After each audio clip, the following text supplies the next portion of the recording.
Hello and welcome to Community Health Journal. We begin today with the subject we wish we did not have to address: shaken baby syndrome.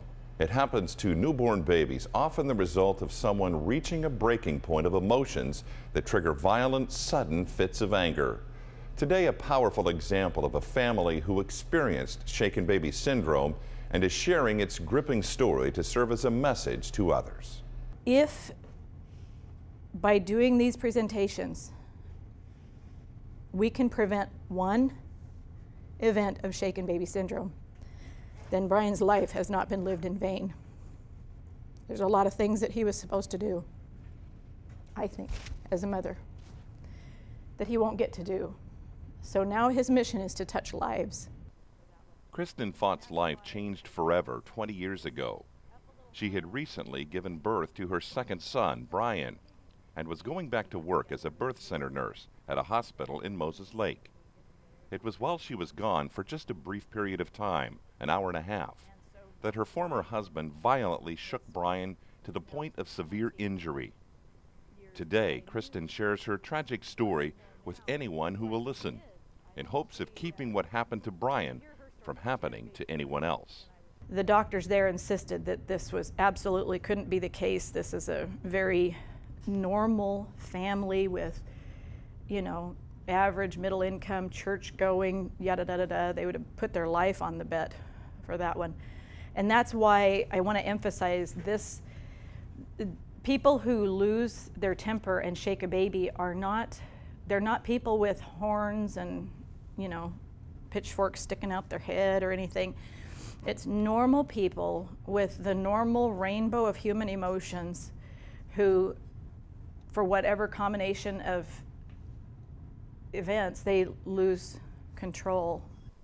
On this day, Kristin is sharing her story with students in Linda Willingham's classes at Kamiakin High School. Her son Tyler comes with her. I would always ask my dad why.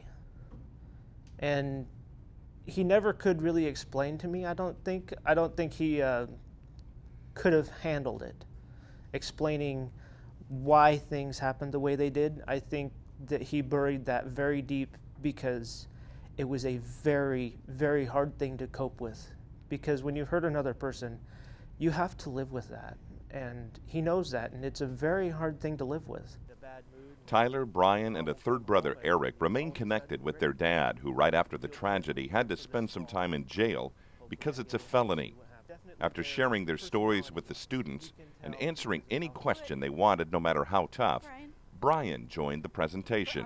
Saturday night was the Buddy Club prom. Are any of you guys in Buddy Club? Were you there? Wasn't that awesome? That is like walking amongst angels over there. If you got a bad day, go to Buddy Club prom. It'll fix you up in a minute. It's been interesting, I guess you could say, growing up with how Brian the way he is. It's the only thing I know of, so I can't say it's weird or different than what anybody else has because I don't know what it's like.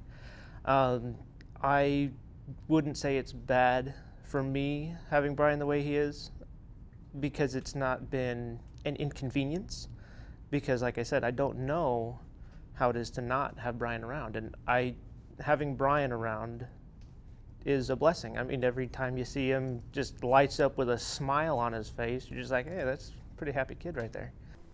You could sense the students were gripped by this powerful presentation. Reactions of sorrow, but impressed with the courage of this family to press on. I just think that whenever the baby's crying, just make sure to stay calm, and like the consequences are a lot more if you get mad. It was hard to listen to, but I think it's good that everybody hears it so you know what to do if you're ever in that situation. It was definitely hard to hear, but I think it's really cool that she's saying her story to people and making an impact. If doing this helps prevent other children, humans, from walking through this path, then it's well worth the time. So that's the fire behind the why. If you would like to learn more about shaken baby syndrome, visit dontshake-dot-org. Our thanks to Kristin and her family for sharing their incredible story.